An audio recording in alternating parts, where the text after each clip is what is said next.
একটা আমের আচারের রেসিপি করে তোমাদেরকে দেখাবো। তো এইখানে আমি আম নিয়ে নিয়েছি। এখানে আমার 7টা মতন আম আছে। আমগুলোকে আমি খুব ভালো করে ধুয়ে নিয়েছি। ধুয়ে নিয়ে একটু ফ্যানের তলে রেখে দিয়েছিলাম, তারপরে ভালো করে শুকনো কাপড় দিয়ে মুছে একদম শুকিয়ে নিয়েছি। এবার আমি একটার পর একটা প্রসেস করে যাব, তোমরা দেখতে থাকো।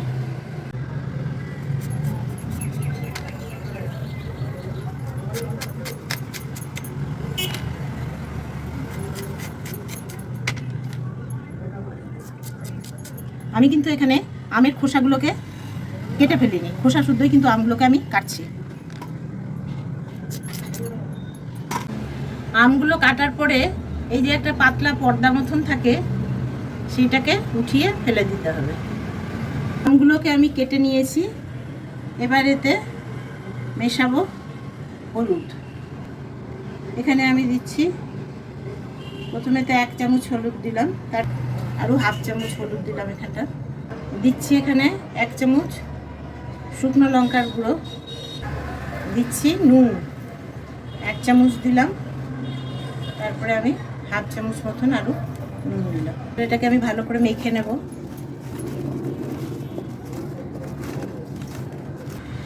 এই যে আমের আচার করছি, আমার মাও আমের আচার করতো, তবে আমার মা পুরো আঁটি শুদ্ধ আমের আচার করতো, যেটা আমার পক্ষে কাটা একেবারেই সম্ভব না। আঁটি শক্ত হয়ে গেলে আমি কাটতে পারবো না। আর মা আমগুলোকে লম্বা লম্বা পিসে কাটতো, এবং সে আমের আচারের যে কি স্বাদ বা গন্ধ ছিল, সে আমি তো তোমাদের মুখে বলে বোঝাতে পারবো না।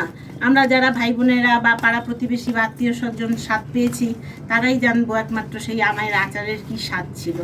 তবে আমার মার কাছ থেকে শেখা হয়ে ওঠেনি। মা যখন আচার করতো তখন কোনো সময় মনোযোগ দিয়ে দেখার চেষ্টা করিনি যে কিভাবে মা করছে। তখন চেষ্টা ছিল যে মা আমগুলোকে হলুদ লবণে কতক্ষণে মাখিয়ে রোদ্রে দেবে, আর তার থেকে অল্প অল্প করে প্রায় দিনই 1 টুকরো করে আম ভ্যানিশ হয়ে যেত। মা বুঝতে পারতো না প্রথম প্রথম যে আম কমে যাচ্ছে, কেন মা ভাবতো যে শুকোচ্ছে, সেই জন্য বোধহয় আম কমে যেত। কিন্তু যখন বড় একটা কোয়ান্টিটি কমে যেত, তখন মা ধরতে পারতো যে আরে আম তো নিশ্চয়ই আমার মেয়ে নিয়ে এখান থেকে খাচ্ছে, যার জন্যে কমে যাচ্ছে। কিন্তু তার জন্যে কিন্তু মা কোনোদিন বকা দেয়নি, শুধু হালকা করে বলতো, আরে বাবা তোরাই তো খাবি আচারগুলো, আচারের কোয়ান্টিটি এখনই যদি আমের কোয়ান্টিটি কমে যায় তাহলে আচার হবে কেমন করে বেশি করে, সারা বছরের জন্য করে রাখছি আমের আচারটা, যাতে তোরা ভালো খাস।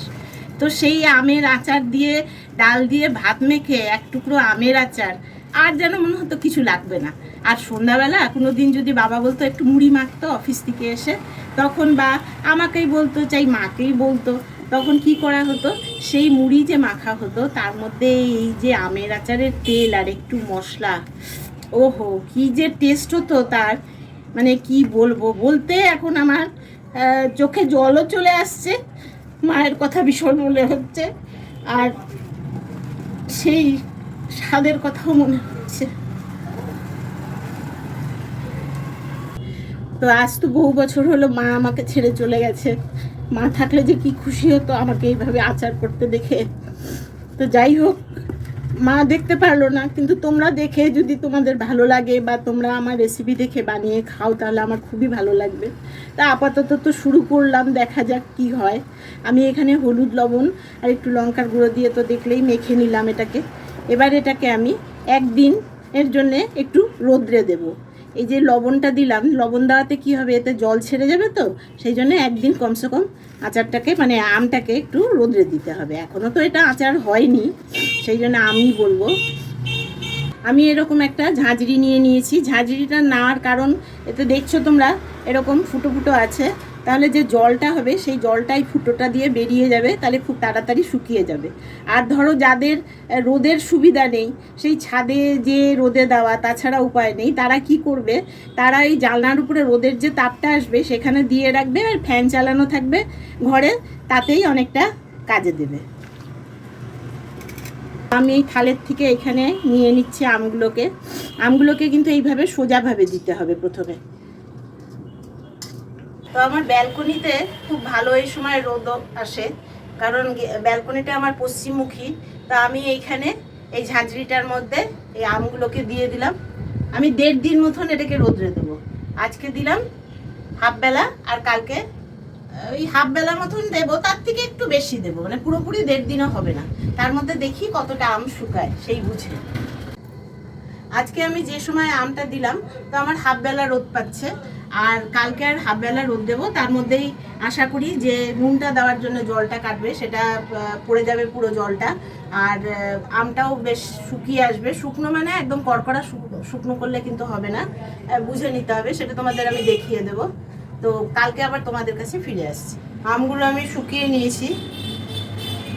এখানে নিয়েছি হলুদ সর্ষে, আছে কালো সর্ষে। কালো সর্ষেটা আমি হলুদ সর্ষের থেকে একটু পরিমাণে কম নিয়েছি ধনে, মৌরি, জিরে আর মেথি। মেথিটা হচ্ছে সব থেকে কম নিতে হবে, বেশি নিলে পরে তেতো হয়ে যাবে। এবার এই মশলাগুলোকে আমি আগে পিছে করে একটু ভাজবো। যেরকম সর্ষাগুলো আমি আলাদা ভাজবো, মেথিটা আমি আলাদা ভাজবো, আর ধনে জিরেটা একসাথে ভাজবো, আবার মৌরিটা আলাদা ভাজবো। এইভাবে আমি ভেজে নেব। প্রথমে আমি দিয়ে দিচ্ছি ধনে। এরকম শুকনো কড়াইয়ে কিন্তু ভাজতে হবে, আর ভাজাটা মানে একটা সুন্দর গন্ধ খুব কম আছে, একদম লো ফ্লেমে মশলাগুলোকে ভাজতে হবে। একটা সুন্দর অ্যারোমা আসবে ভাজার পরে, তখনই নামিয়ে নিতে হবে। মশলাগুলো সব আমার ভাজা হয়ে গেছে। এবার আমি কয়েকটা শুকনো লঙ্কা ভেজে নেব। এখানে নুন আমি একটু শুকনো করে ভেজে নিলাম। নুনের ভেতরে যে ময়েশ্চারটা থাকে সেটা শুকিয়ে যায়, তাহলে ভালো হয়, না হলে আচার নষ্ট হয়ে যাওয়ার সম্ভাবনা থাকে। এবার কড়াইয়ে তেলটা গরম করে নেব, সরষের তেল।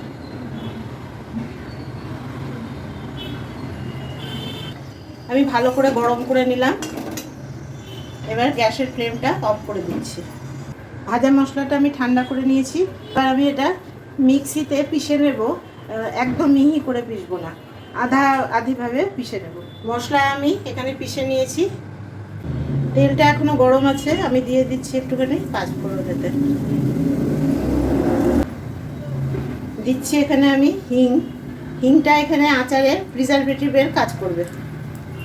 বলে নিয়েছি আম। আমার তো এমনি নুন দিয়ে আম মাখাই ছিল, সেই বুঝে আমি এখানে আমার স্বাদ অনুসারে আমি এখানটা নুনটা অ্যাড করব। এখানে আমি 1.5 চামচ মতন আপাতত নুন দিলাম। এখানে দিচ্ছি আমি অল্প একটু লঙ্কার গুঁড়ো। মশলা মিশাচ্ছি। পুরো মশলাটাই আমি দেব না, প্রথমে অল্প তেল আমি এখানটা প্রথমে মিশিয়ে নিচ্ছি। প্রথমেই পুরো তেলটা দেব না। এবার আমি ভালো করে মিক্স করে নেব। দিচ্ছি আমি আরও 2 চামচ মশলার গুঁড়ো।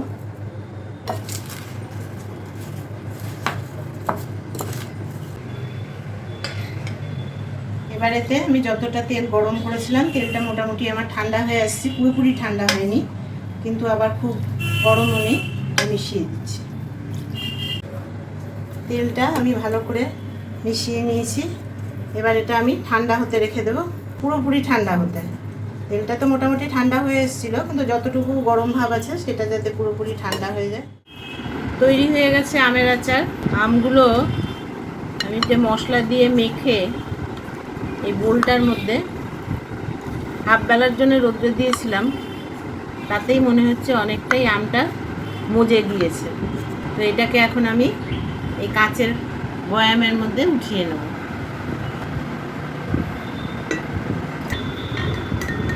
বয়ামে ভরার পরে আমি মুখটা আটকে দিচ্ছি।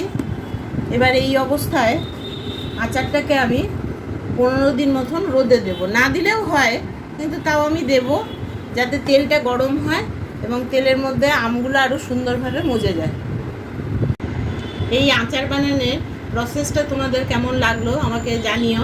আর যদি তোমাদের ভালো লেগে থাকে তাহলে তোমরাও নিজেরা বানিয়ে খেয়ে আমাকে কমেন্ট করে জানাবে যে কেমন হয়েছিল। আমার তাহলে খুব ভালো লাগবে শুনলে পরে।